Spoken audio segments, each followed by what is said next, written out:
My brain's gonna explode. There's something sinister afoot, absolutely.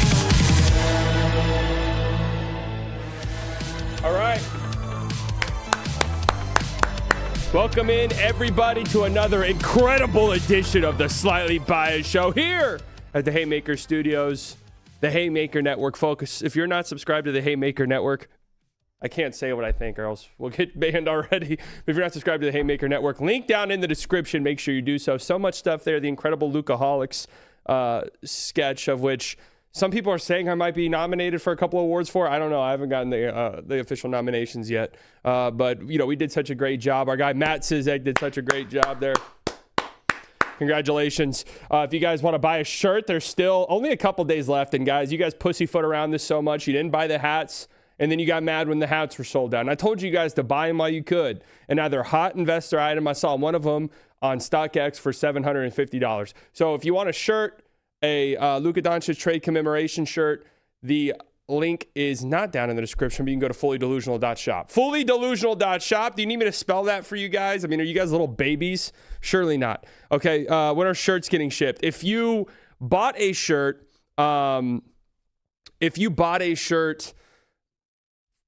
between Monday and Wednesday last week, they are shipped today. Okay, anything after that, they'll be shipped probably at the end of the week. Okay, so there you guys go. If I feel like it, like, so you guys, we'll talk about it later, but you know, I need some capital to move around. So I might have just scammed you guys. You guys really have no way of knowing, right?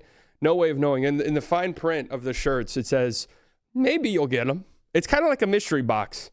Think of it like an investment. Maybe you'll get it. I don't know. There's no real guarantee. We got a lot of stuff to go over today. Of course, some big Mavs news. Potentially. I don't really know what to think about this, but we'll discuss it and go over it like the big happy family that we are.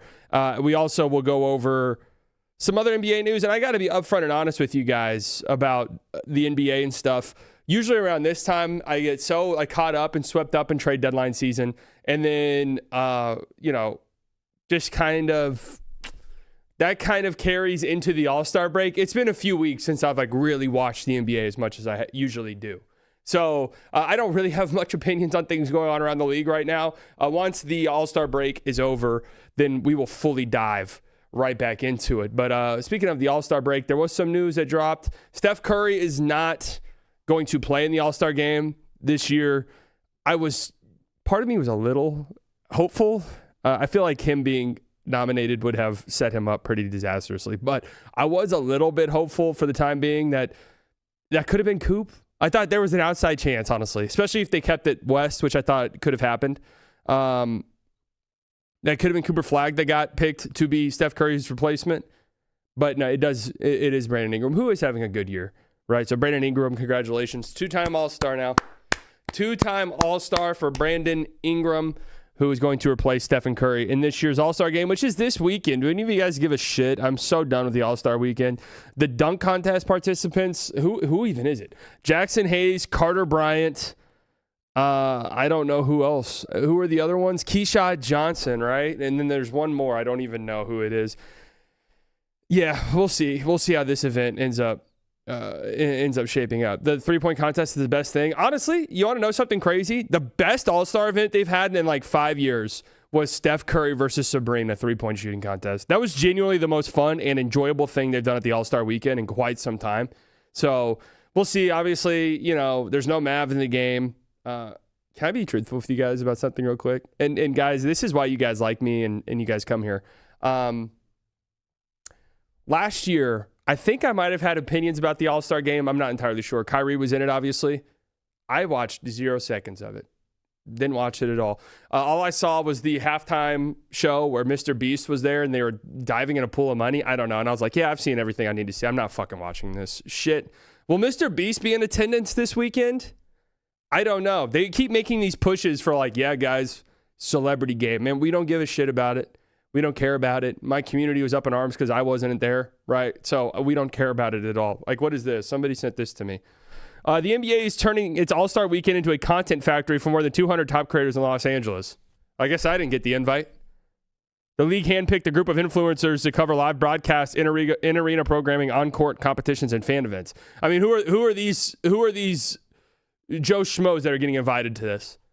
Because they don't want anyone there who's going to ask the hard-hitting questions. Is that why I didn't get an invite? The goal is to flood social media feeds with league-produced moments in real time and attract new fans. Unbelievable. Who is this guy? This is the guy who did the guess who's an NBA player or not thing, which is actually kind of a fun little thing of content. I will give him that. Jesser? Is that how you say it? Jesser? Okay. Like Jester. He's Jester maxing? Oh, okay. All right. Fair. I don't, the Celebrity All-Star game is so funny too. Yeah, I just feel like they need to change the All-Star weekend dramatically. And I don't know what it even looks like, nor do I think it is even salvageable. Like maybe the All-Star break, the All-Star game, and who knows, maybe this year it's good with the World versus USA concept. But I just feel as though, I don't know, maybe it's just one of those things that's not even worth discussing because it's not salvageable. Nobody cares anymore. This concept is from a bygone era. In the social media era, the unfortunate reality is when you have a big time, online presence and stuff like that, you can't afford to lose aura. And in an event where you stand really nothing to gain from trying super hard and everything to lose, people are just like, yeah, I'll protect my brand. I don't want to go to the slam dunk event because if I'm bad, then people make fun of me online. Like all of this stuff, it is what it is. I don't really think it's salvageable. I don't. I just think the All-Star game is what it is at this point. The NFL, to their credit, said, yeah, we know the Pro Bowl is a joke. And so we're going to put it in a warehouse on a Tuesday night. It's going to be a flag football game.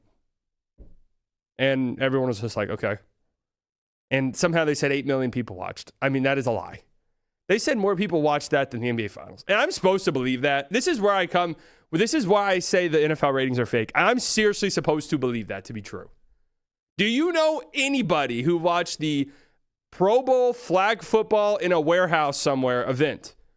Do you know anyone who watched that? Were you at work the next day and anyone's like, yo, did you see that game last night? Michael Parsons was on the scooter driving around on the field. Did you guys get a chance to catch that game? Are there that many sports clips? Are there that many sports clips across the country that they are single-handedly juicing the NFL's numbers that much? It's possible. Speaking of the NFL, let's talk briefly about the Super Bowl. It was a it was a terrible game. I mean, just an absolutely atrocious game. The Seahawks demolished the New England Patriots.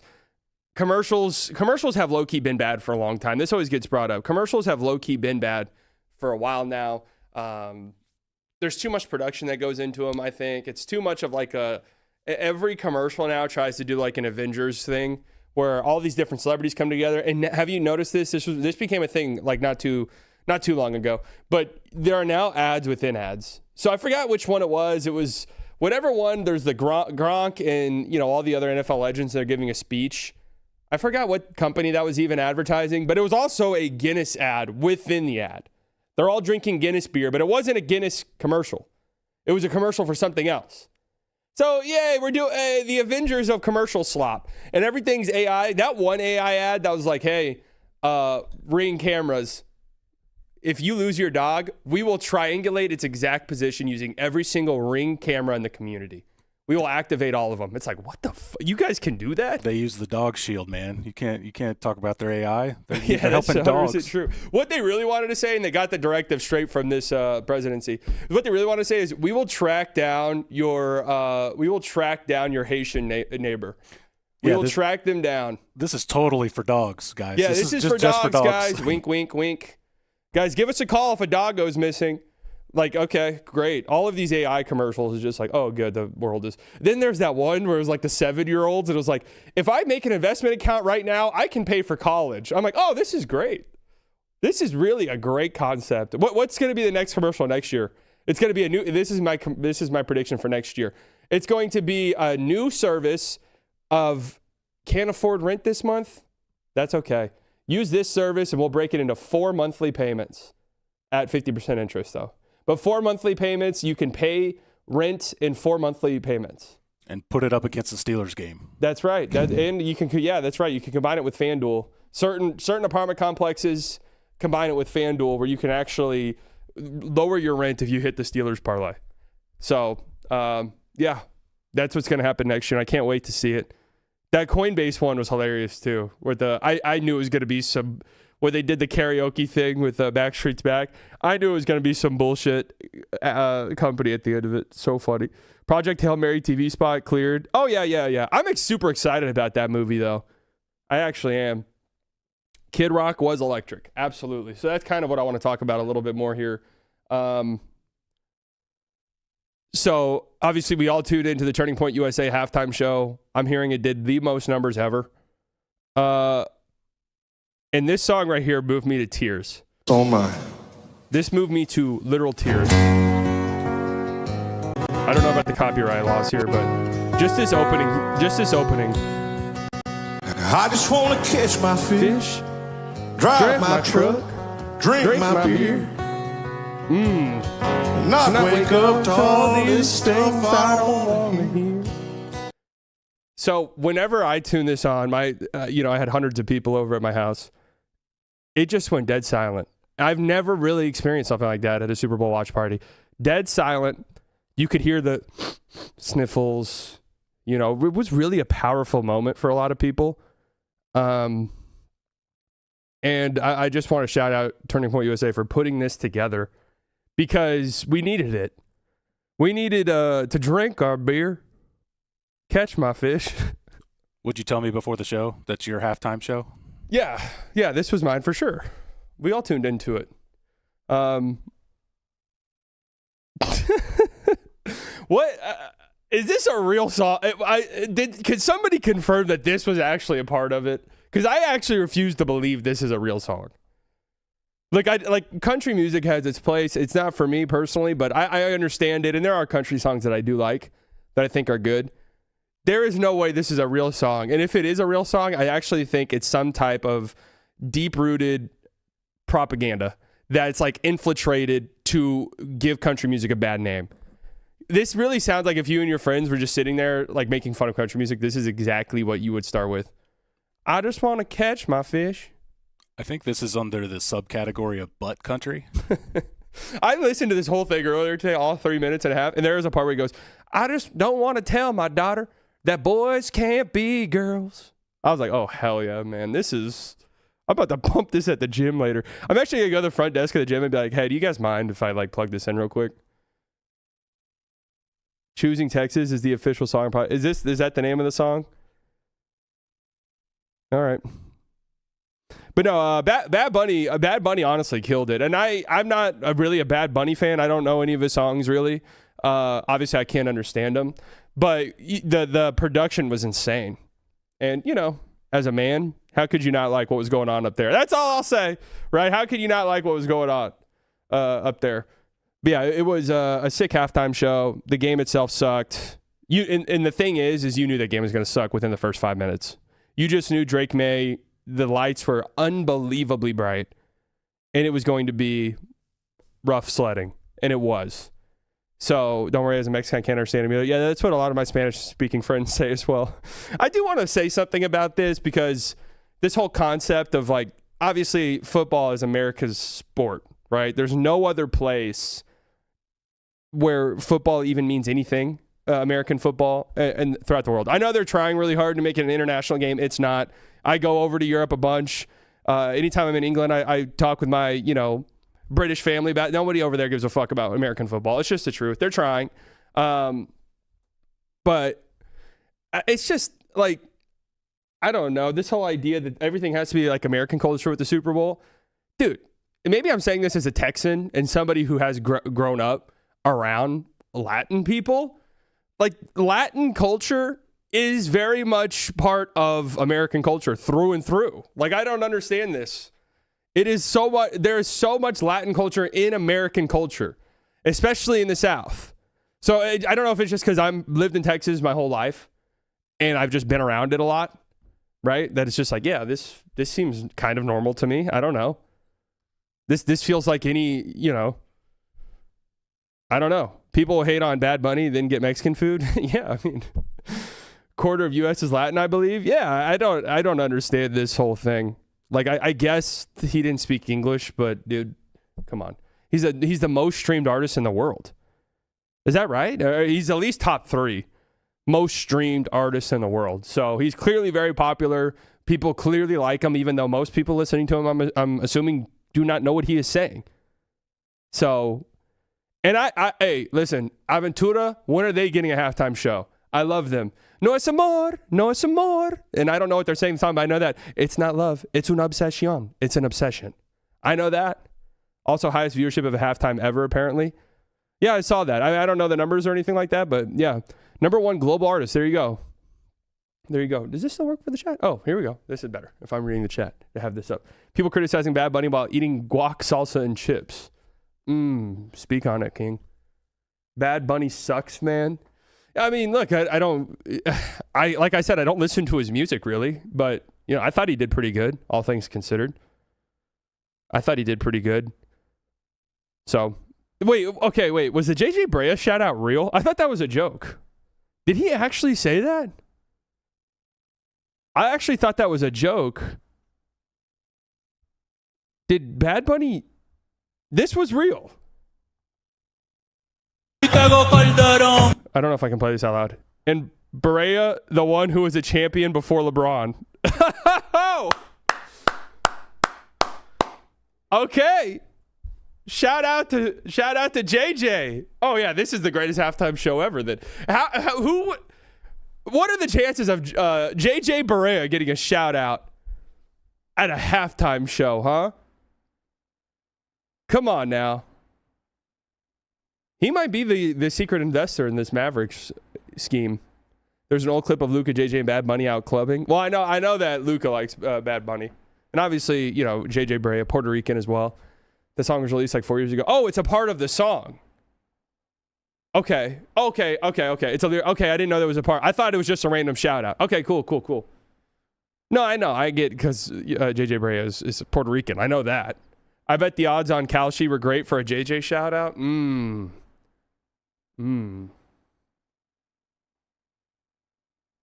If you don't have anything to do, I'd love to see you do an expansion draft. Yeah, we could do that. We could do that at some point. I don't know about today because there actually is kind of a lot to talk about. Man, I can't. I just want to drink my beer. The funniest thing about that song, and again, I listened to all of it today.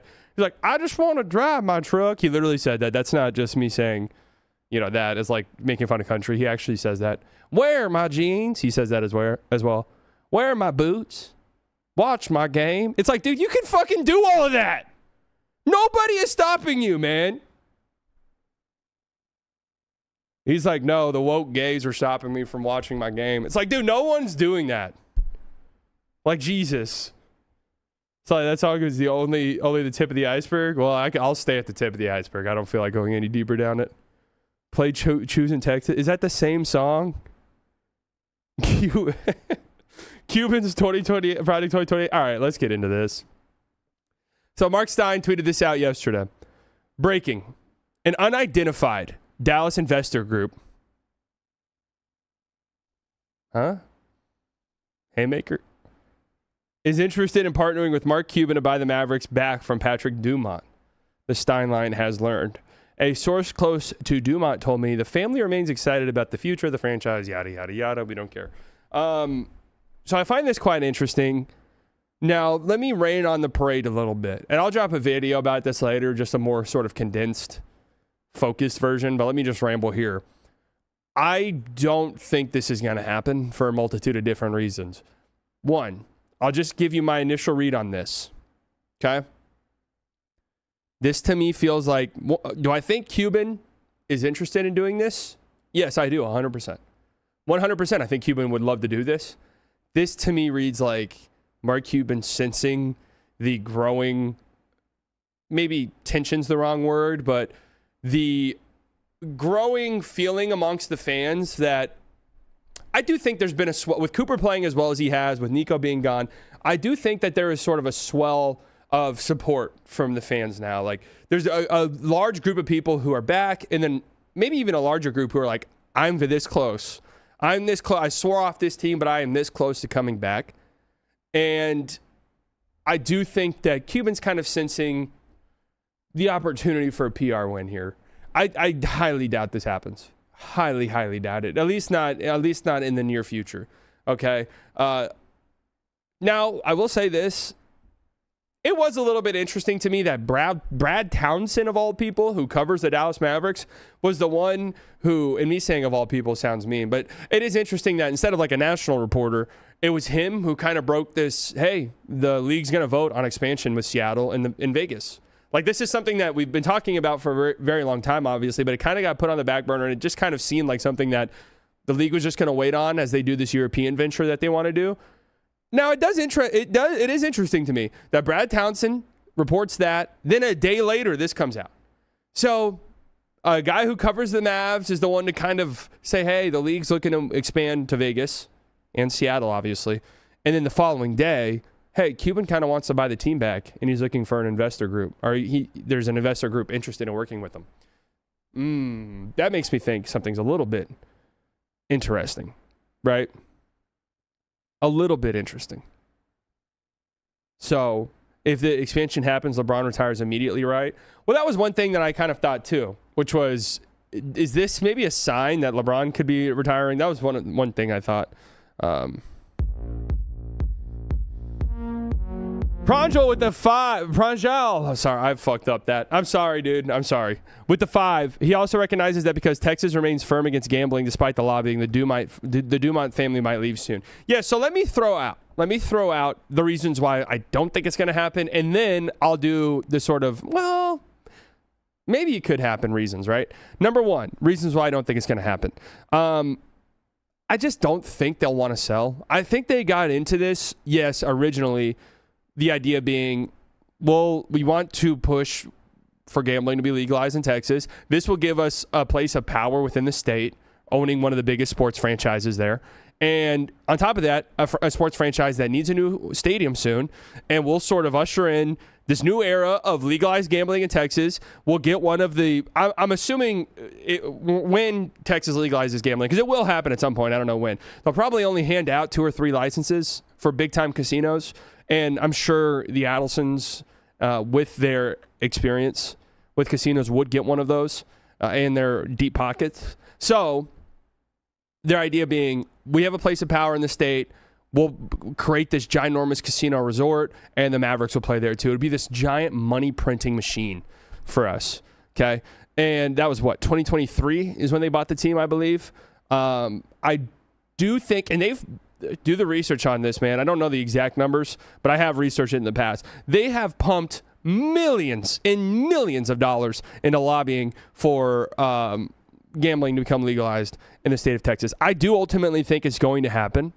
Okay, I do. Ken Paxton is the one that's just kind of like, Ken Paxton is the one, and I'll have to read up on this again. I did a bunch of it, I think, at some point last year. Ken Paxton is the one who is very against legalizing gambling, and I think the consensus is, as long as he's there, that there's no chance it's ever going to happen. But I do believe it sounds like he's going to move on in the next year. At least that's what I remember reading a year ago. I'll have to go back and look at this. But yeah, it could be. I still think they're holding out for that. And I know we've changed the plans for the new stadium for the Mavs has changed a little bit. You know, we're kind of talking about staying in downtown Dallas now and different locations for the team other than just the Irving one that seemed like it was a lock for the longest time. I ultimately still believe they want to do the casino resort thing. I have no reason to think otherwise, really. But the thing is, sports gambling needs to become legalized very, very quickly if that's the route they want to go. So I just don't think, so many of these owners, if a team needs a new stadium soon, potential owners, new owners, they look at that and say, that's such a great money printing opportunity for me to build a stadium, and that stadium be ours. And all of the different money-making avenues that come with having a stadium, with obviously the 41 home games a year, then the playoff games and parking and all of that, but then all of the different events we can have inside of that stadium. I just doubt that they would sell before this new stadium gets built and they have their fingers all over it. That's kind of my read on it. I just don't think they'd want to sell the team. Now, some reasonings why I think they could maybe want to sell the team. Maybe they really fucked up with the Luka thing, obviously. And maybe now the temperature is so hot for them, they realize that they're just never going to be welcomed here in any way, shape, or form. And they've got so many other different business ventures. Obviously, Miriam has a million different things going on. I've said this before. I've talked about this before. There's no way Miriam Adelson can name 3 Dallas Mavericks, not name Cooper Flagg or Kyrie Irving. I stand on that. I truthfully do believe that. There's no way she can name 3 of them. But anyways, I think that they've got so many other things going on. Obviously, Patrick Dumont is soon to be stepping into a role as the CEO of Sands Corporation. Is that right? Isn't that happening soon? So he's going to have bigger responsibilities elsewhere soon. They could be looking at it as like, all right, somebody's willing to come and buy us out, and maybe we make a few $100 million or whatever off the sell ultimately. Let's get out. Maybe we make $1 billion off the sell. I don't know. Let's get out while we can. Let's get out of here. We fucked up. Let's get out. Would she even name Kyrie? No, I promise you she knows who Kyrie Irving is. I promise you she knows who Kyrie Irving is. So, yeah, that could be a reason. Another reason could be that maybe they just sense that legalizing gambling in Texas is not going the way they thought it was going to go. And it just is further away from happening than they maybe initially thought. And they'll just cut their losses and move on to elsewhere. Because this was always a business thing. Right. Patrick Dumont can say whatever he wants. I refuse to believe that this ownership group for the Mavericks ever really cared much at all about basketball. It could be a fun little side thing for them. Right. And I don't doubt that they want it to be successful, obviously. I'm not saying that they're just going to buy it and not give a shit about it. Like, obviously, if you buy something, you want it, your name is attached to it. You want it to be good.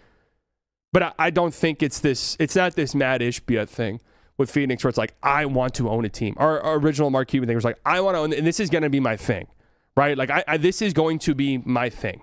I never got that sense from them.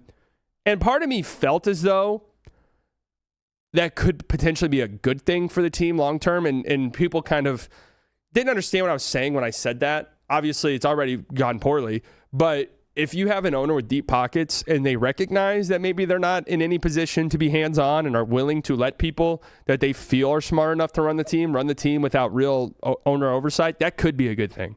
And typically you want your owners to be a little hands-off. And in this instance, it ended up not working out in anybody's favor, right? Honestly, it's not cutting losses. They'll be able to sell for more than they bought. Yeah, they bought the team at like kind of a weird discount because of the sudden sale, 1, and 2, the fact that the new arena was coming up soon. So, yeah, if they did decide, hey, we're going to sell the team, right? Like, we're going to sell. I bet they would probably make some money on the sell, would be my guess, especially with Cooper here now. And that's sort of affecting the long-term outlook of the franchise. Keeping Cuban as a minority owner, that's right. Yeah, there was a lot of stuff within the deal that made them get it at what was considered by most people like a slight discount at the time. Is Nico also a part of the investment group with you slightly? No, Nico's not a part of the investment group, but he is part of the vision. We are going to bring him back on board once we get the team back. So we're just setting everything back to where it was pre-trade. PT, that's what I call it. We're what? We're 1 PT right now. 1 year post-trade. And Cuban thought he was still making decisions, so I'm sure. Yeah, I know. That was a huge fuck up on his end. But that could be it. They sense that gambling is further away, and that was like their sole reason for doing this was to put themselves in a power position within the state to try and legalize gambling, build the first big casino resort in Dallas. Because, I mean, if you're the first one to build it, you're going to make trillions of dollars, and that's overstating it. But you're going to make so much money. Whoever is the one who builds the first casino in Texas, no matter where it is, really, but especially if it's in a place like Dallas that's already this major travel hub, one of the biggest travel hubs in the world, then, you're going to make so much money. It's unbelievable. Unbelievable. So I think that's kind of where they went, and you could build it. I could, yeah. I mean, there's a lot of different things up in the air. Who knows, really? I'll build the first ever ethical casino. We'll have our own self-sustained economy within the casino. You won't be gambling any real money. You'll be gambling slightly bucks.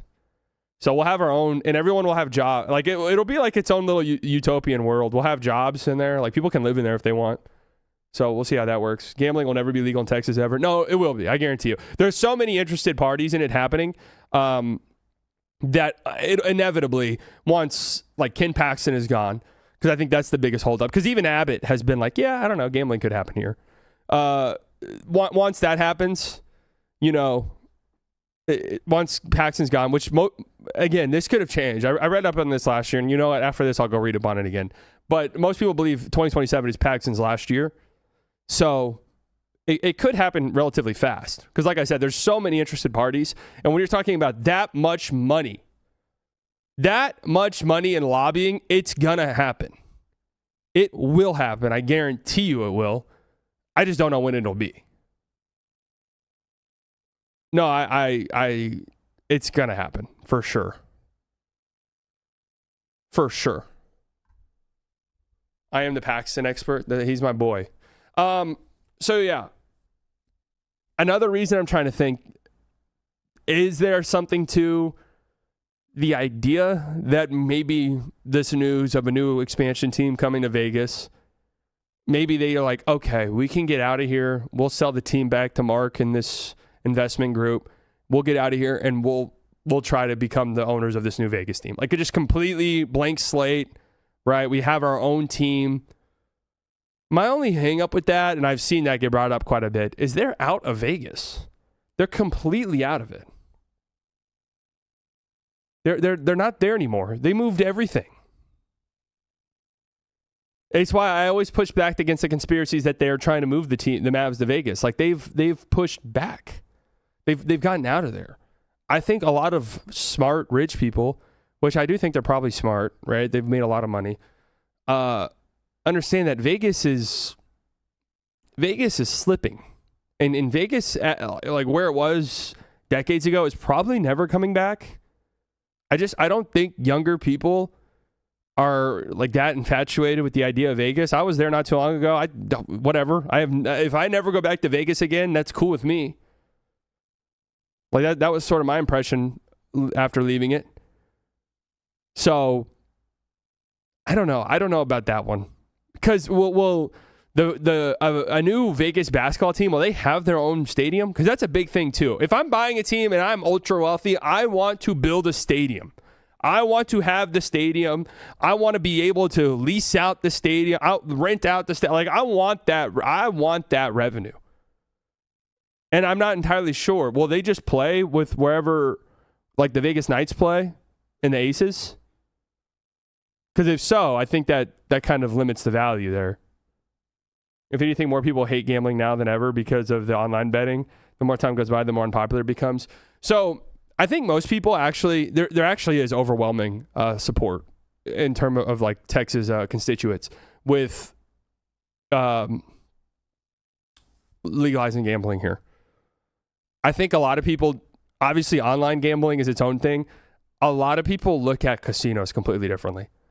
I think a lot of people view the idea of building this big casino resort, one that can bring jobs. Think about what that can bring to the local economy. So many people coming to visit, to go there, the surrounding restaurants and all that. This is how voters think.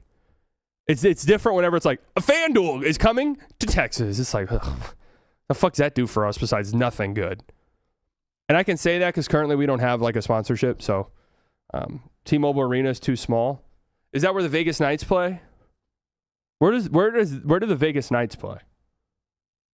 Just because you can gamble everywhere now and everyone knows casinos are trying to get you to lose.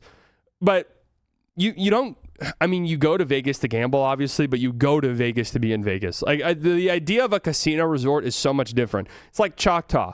I actually think Choctaw is a pretty sick place.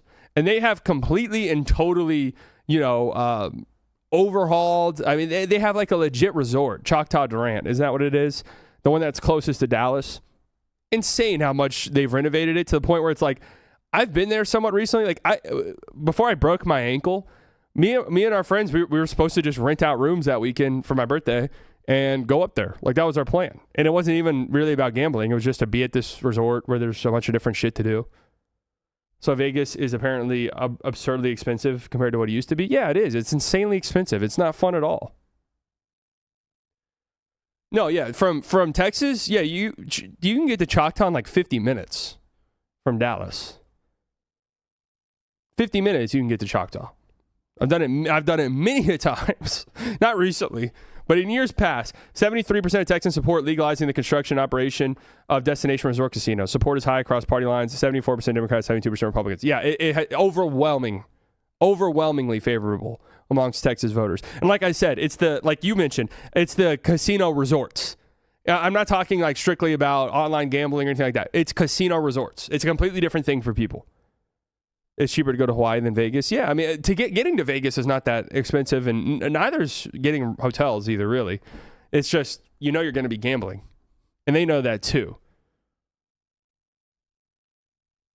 So, yeah, no, like hotel rooms and stuff in Vegas are not expensive at all. It's food. It's literally everything there is to do there. Because then you're in the desert, and they know. They got your ass. And I'm telling you guys this. I've never experienced something like this. There's something sinister there. And I don't even want to be one of these weird conspiracy theorists where you guys are going to hear this and then be concerned about my mental health. There's something weird going on there. Because I swear time is slow. I don't know how to describe it. I don't know. Me and my friends, we were looking at because our last night there, we were like, dude, I want to go the fuck home. And it was like 6 p.m. And you couldn't just justify going to bed that early. So I was like, all right, let's just make it like 10. We'll make it to 10. Everyone's got early flights.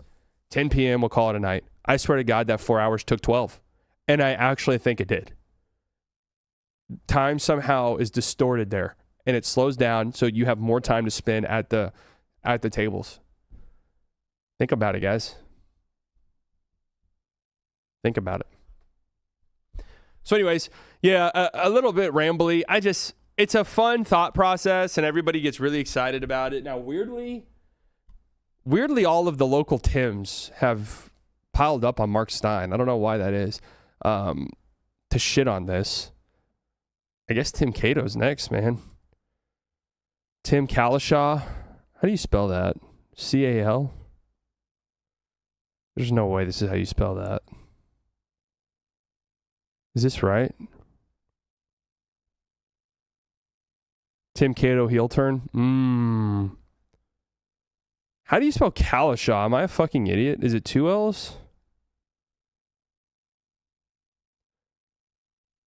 Oh, it's literally like cow. Oh, okay. Tim Kalishaw. All right. Ever been to Choctaw in Hochatown? No. I think I've only been to the Durant one. He came out, guns a-blazing. Tim Kalishaw, any thoughts re Mark Stein's report that Cuban may be trying to repurchase the Mavs? He replied, it's silliness. Maybe it makes Cuban look heroic to some, thinking it's really going to happen. Maybe that's why his mouthpiece wrote it. Holy shit. Shots fired. Shots fired. I also saw this, and I'll have to pull up a text to read it, so bear with me here, okay? All of the local Tims. Tim Rogers. Matt, do you know who that is? I don't know who that is, truthfully. On his Substack, said, are the Mavericks... I'm reading this. Are the Mavericks looking to be sold? Mark Stein sure doesn't know. Oh, my God. Why are all the Tims going at Mark Stein? Who's next? Tim Hardaway Jr.?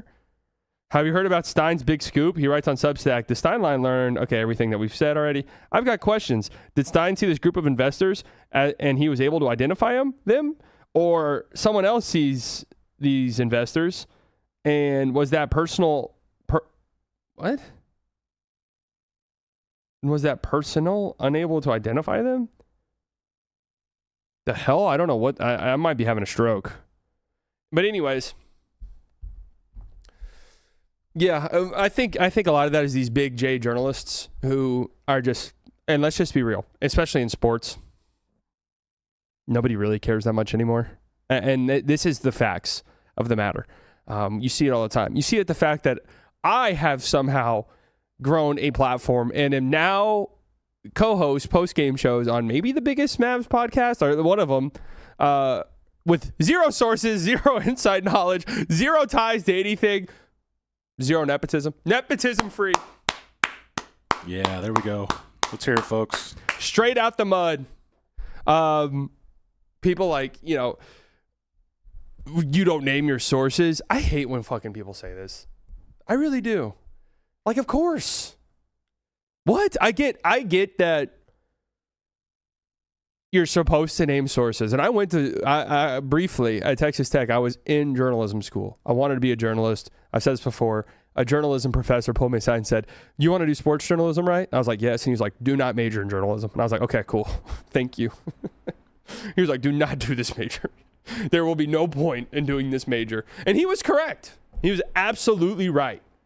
So yeah, nepotism free since day one. That's right. And I tried to, have I told this story before? I tried to be a Nepo baby.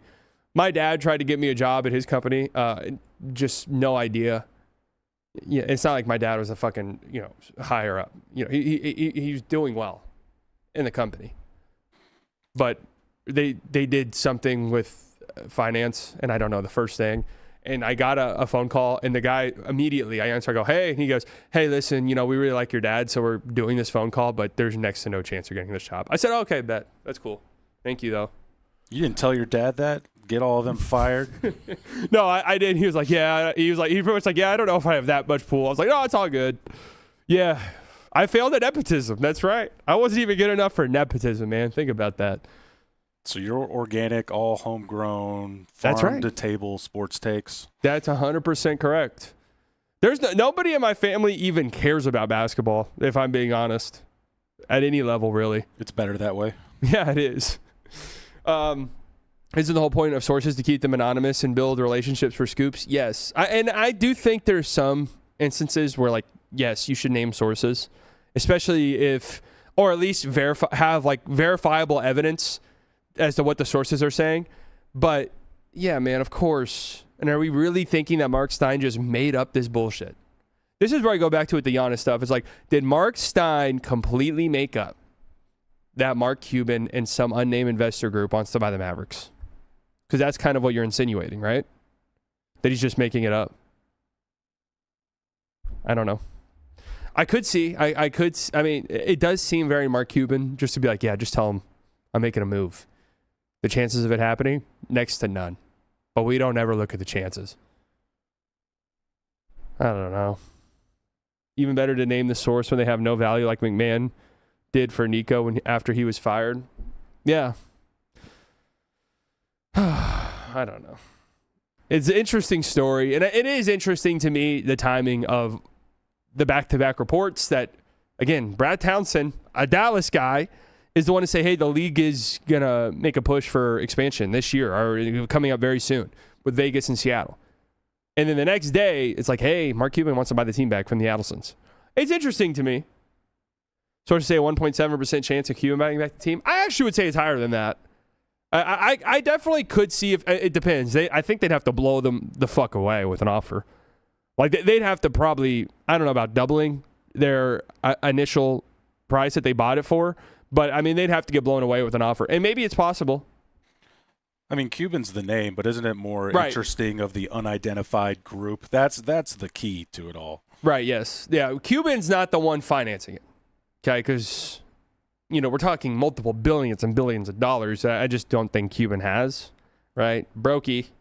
But no, yeah, I think, yes, Mark Stein is the Mavericks guy. But yes, it's interesting who is the unidentified investor group. It's probably somebody nobody knows. Like I like the way it's being framed as if it's some Batman's type of person. Some vigilante behind the shadows, lurking in the shadow. It's probably just some investment group, just with some construction head of construction people that we've never heard of. Let's speculate. Let's hit your sources. Yeah, I mean, a lot of people thought it was me, obviously, and I can't confirm nor deny that. Steve Tisch. Yeah, Jerry Jones. That would actually be hilarious. Is that possible? Didn't was it the MLB or the NBA who told Cuban he couldn't own the Cubs all those years ago? Yeah, I guess it would have to be voted in by the other owners. But, I mean, Tom Hicks owned the Stars and the Rangers around here at the same time, so I don't think it's out of question. It's whether the league would allow it. God, can you imagine? Jerry Jones. You do post-game with Cuban and then post-game with Jerry. Oh, that would Tuesday be nights after Mavs games. Insane, man. Then they run to Kyrie and say, hey, why'd Jerry say you weren't playing really hard? Would that be so insane that it's almost worth it? Like, I kind of think that'd be so crazy that I think I'd kind of be here for it. For sitting up and talking sports all day? Yeah. Yes. It would Vote be yes. It would be endless. Here's my tinfoil. Cuban is gathering an army of former players who've yearned to own a team. He's shepherding them through the process and will be acting governor. Cuban has pool with athletes. Dude, there's just a different level of wealth when it comes to buying a team, man. Like, there's just a different level of wealth. It's not former athletes. It's not former athletes. It's definitely some oil guy or, I don't know. I mean, it was probably just an investment group. Jerry wouldn't have enough time to meddle in 2 different sports. I could argue he doesn't have enough time to meddle in one. Yeah, no, he doesn't. Well, he does, but he's just terrible at it. Maybe he has too much time is the problem. All right, so that's my takeaway of this. My takeaway is I don't have any takeaways. I think it's fun. I think it's very Mark Cuban, like, to come out with something like this, right? But I don't know. If Stein's reporting it, there's something, right? Like, I absolutely do think Cuban wants to buy the team back. So there's something there. That's story-worthy in and of itself. Now, the thing is what does the offer have to be for the Adelsons to sell the team within 2 or 3 years, right? That's the ultimate question. And then, obviously, you have the Luka Project 2028 thing. I'll just be upfront and honest at the risk of you guys yelling at me and screaming at me, which I've grown way too accustomed to. I'm hesitant about that for a couple of different reasons. Now, if it were organic and it's just like, hey, we have the salary cap space in 2028, it's just we were planning that with or without a pursuit of Luka planned, and it's just kind of lining up. We have salary cap space right now. Luka wants to leave the Lakers, come back home. That's fantastic. I mean, I'd be here for that 1,000,000%. My fear, okay, let's just say this summer, the sale happens, Cuban's back in charge. Obviously, yes, knowing Mark Cuban, would do everything in his power to bring Luka back. I worry that could be missing the forest for the trees a little bit, in the sense that, like, you have Cooper Flagg and you have this very rare opportunity to build around a guy like this, and sinking your team for a couple years in an effort to build up salary cap space to go after Luka could be damaging if he decides not to do it, right? And that's, like I said, if it happens organically, fantastic. Yeah, I don't want to do planned powder with Cooper. You have this such a rare opportunity. Luka will leave Lakers. Oh, I honestly agree. I'd be shocked if Luka is not on a third team at some point in his career or a second stint with the Mavs. I would be utterly shocked.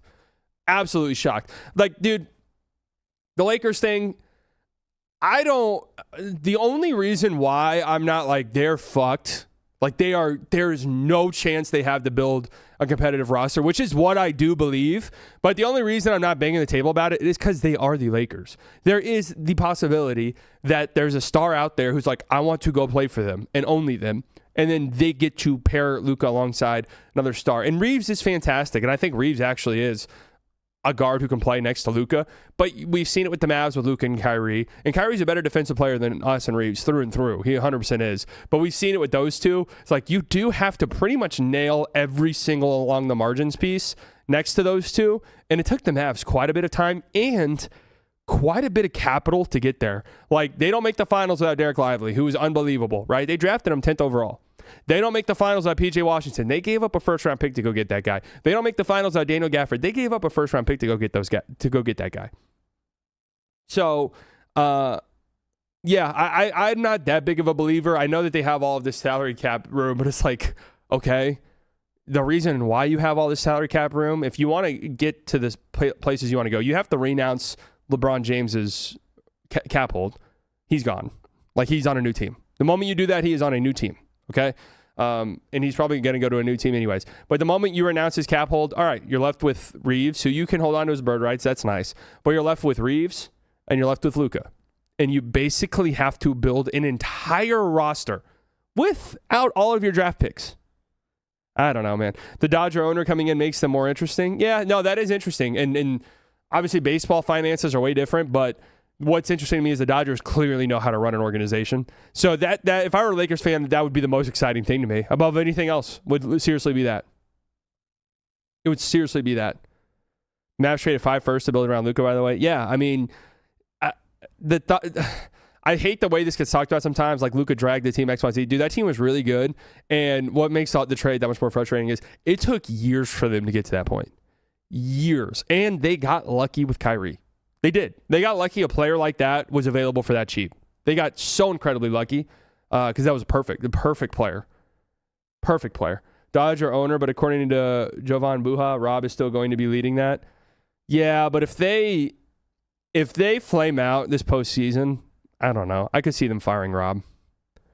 I could definitely see it. Lucas can't be financed by a TV deal, giving them 5 times the income of any other team. Right, and the Dodgers obviously have the benefit of having more money than anybody to spend. But I will say this, though.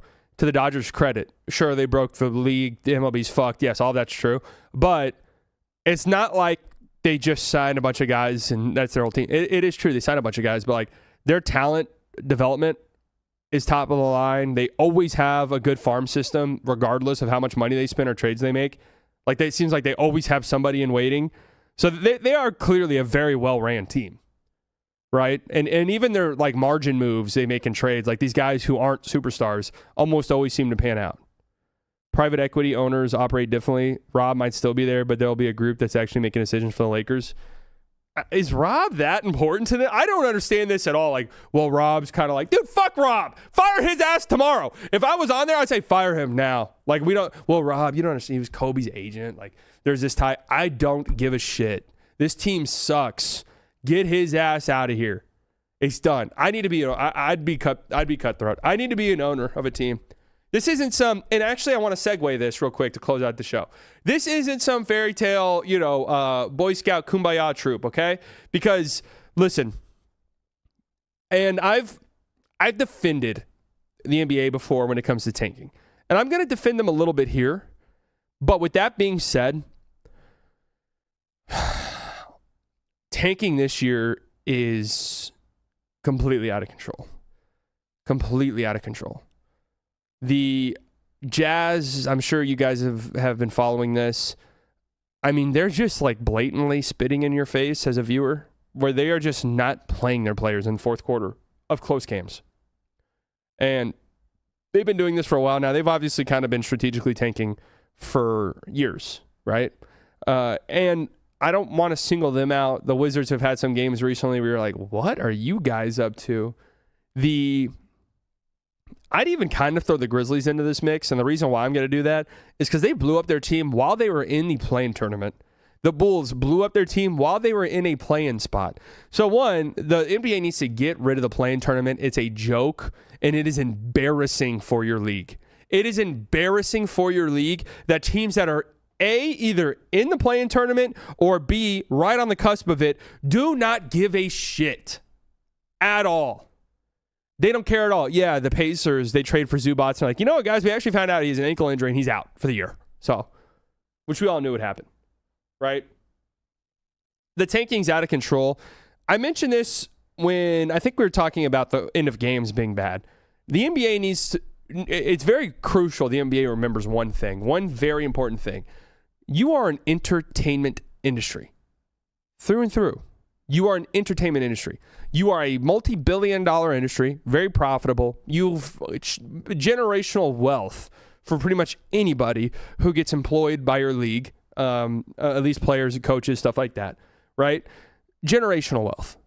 Fantastic. But the reason why you make that much money is because fans go to games, fans buy tickets, fans buy merchandise, fans pay for parking, fans pay for NBA League Pass, and then fans watch your games on TV, which then leads to advertisers paying for advertising spots. Like, that's why you make the money you do. Your product, which I have defended, because the on-court product is fantastic.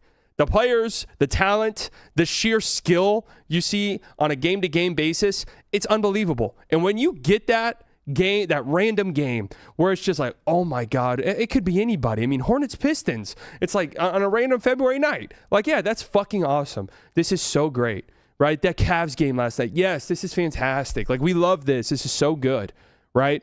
But I think by and large, your product, 82 games for each team over the course of the year, sometimes it's just not good, right?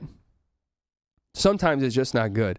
And tanking is out of control. It's just bad. Well, like we've reached this point now in February, pretty much a third of the league are going to be racing to lose as many games as possible over the next 2 months. So you're going to have a third of your entire schedule where 10 of your 30 teams are not just like, your traditional taking like, we're going to shut some guys down. Like, we're going to let the rookies kind of play a little bit longer. Like it's the quiet tank, right? Just flat out, hey, the game's close. We're not playing anybody in the fourth quarter.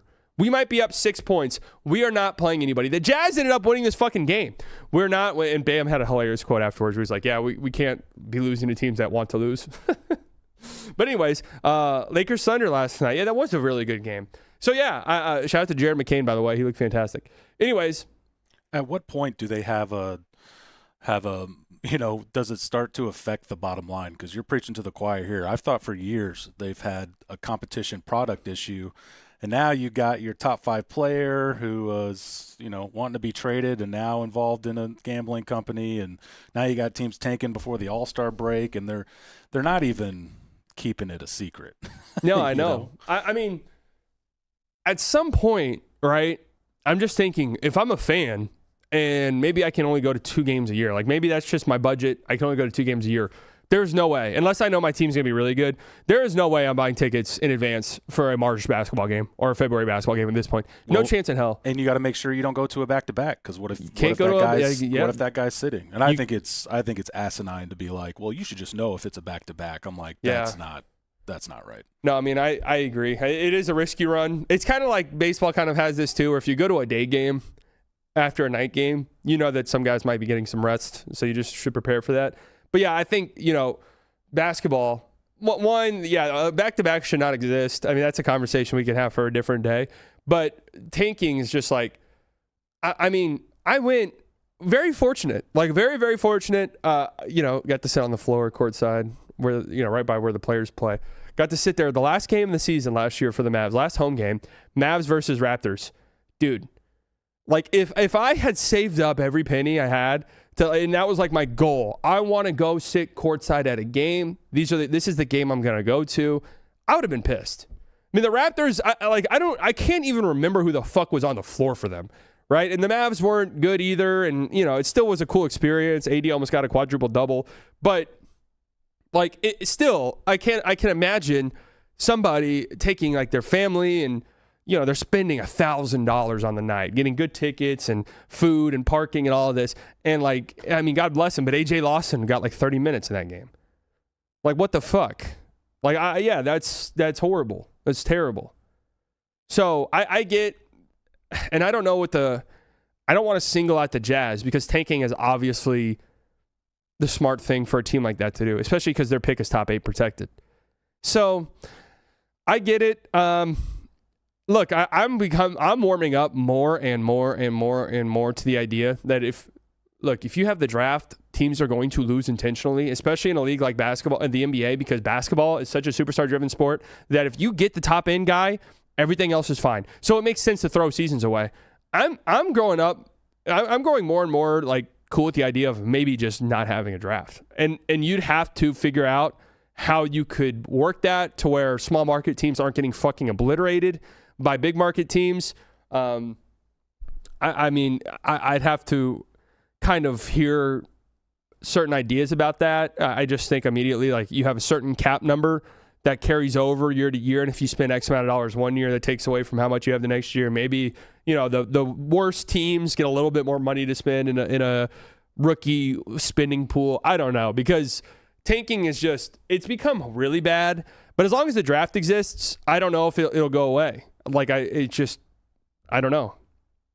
You can't remove protections because then no teams would trade. Like, protections help trades happen. What about the not being able to have top 4 odds 3 years in a row? So I've thought about that, and I'm not sure that helps. At first, I thought not being able to move into the top 4 in back-to-back years sounds like a good idea on paper, right? I'm just not convinced that would actually help with tanking in any real serious way.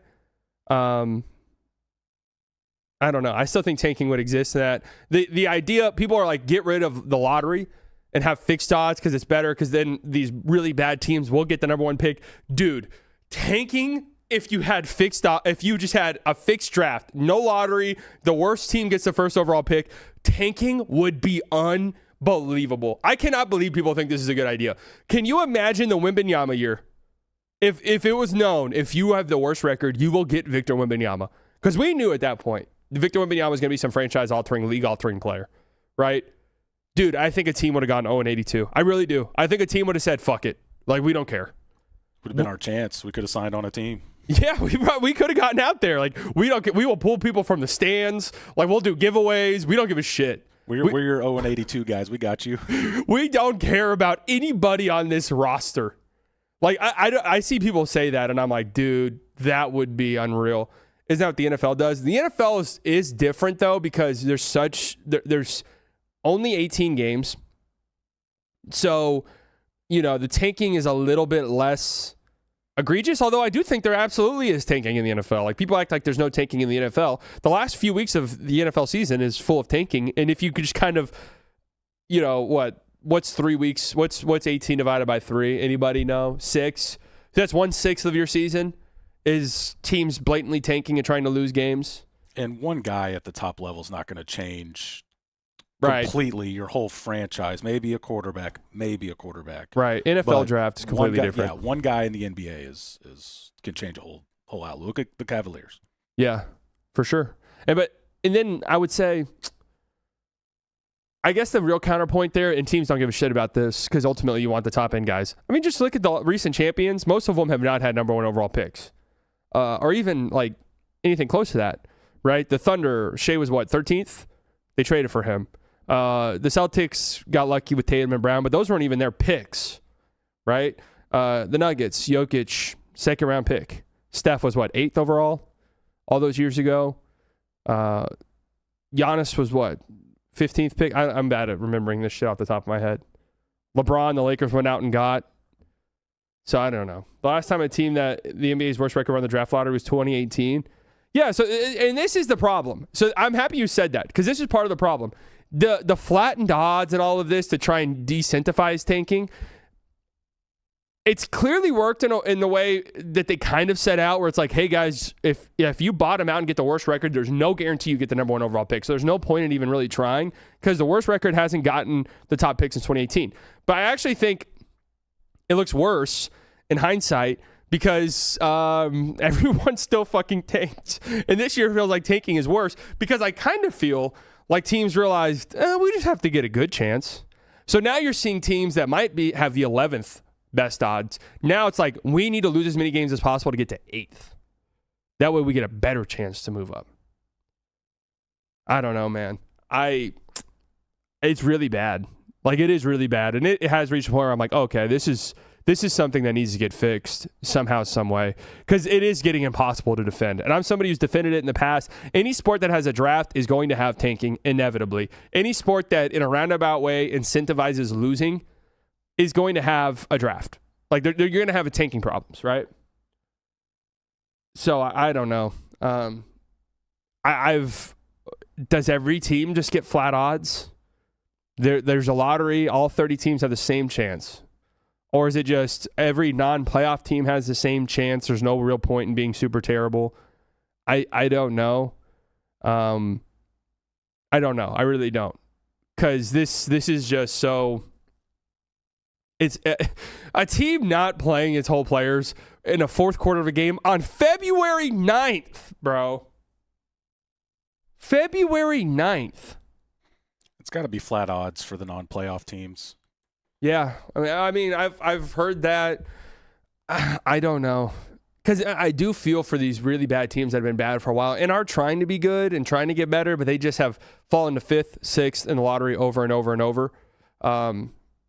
But then you'll have detractors that say, the Mavs were at 11th last year until a Josh Giddey half-court shot, essentially that changed it at the 1.8. So yeah, and I mean, that's their goal with the lotteries. It's like any team can move up, so, we don't want to heavily incentivize losing to the point where it's like overwhelming odds that you'll get the number 1 pick. I don't know, man. I seriously am warming up to the idea of not having a draft. I don't know how you could do it without having the big market teams just completely fuck over the small market teams. But then I would argue like basketball is different. And if I'm like a young guy and I'm wanting to build my brand, build my value, do I want to go be the sixth man somewhere?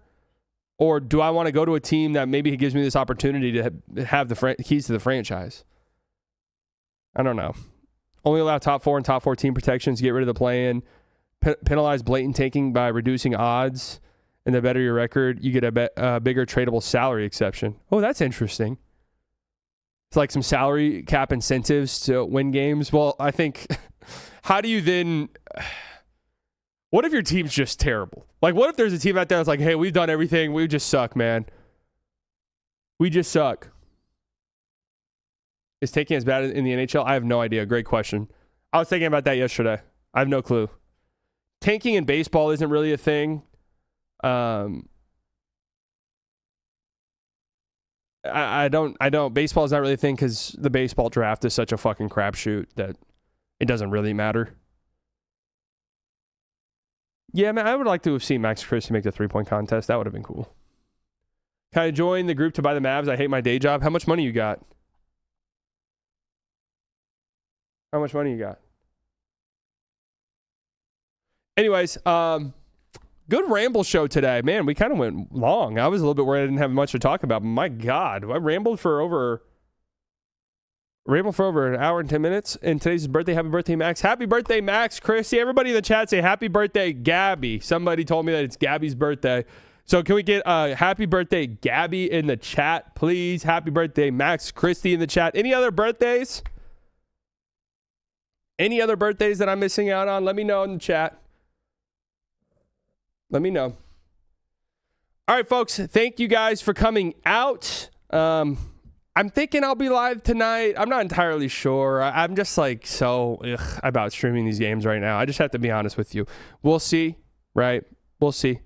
And then we'll be back here on Thursday. I'll have a guest, probably. I'm just not sure who yet. I mean, we'll figure it out. Could be anybody, really. Could be Mark Cuban. Who knows? All right. Love you all. Thank you all for coming out. Enjoy the rest of your day. Subscribe to Haymaker Network. Link down in the description. You still have time to go get a shirt. FullyDelusional.shop. I love you all. I'll talk to you all later. Bye-bye. Who's it gonna be? This is that one more! Oh my God! My brain's gonna explode. My brain's gonna explode. There's something sinister afoot, absolutely.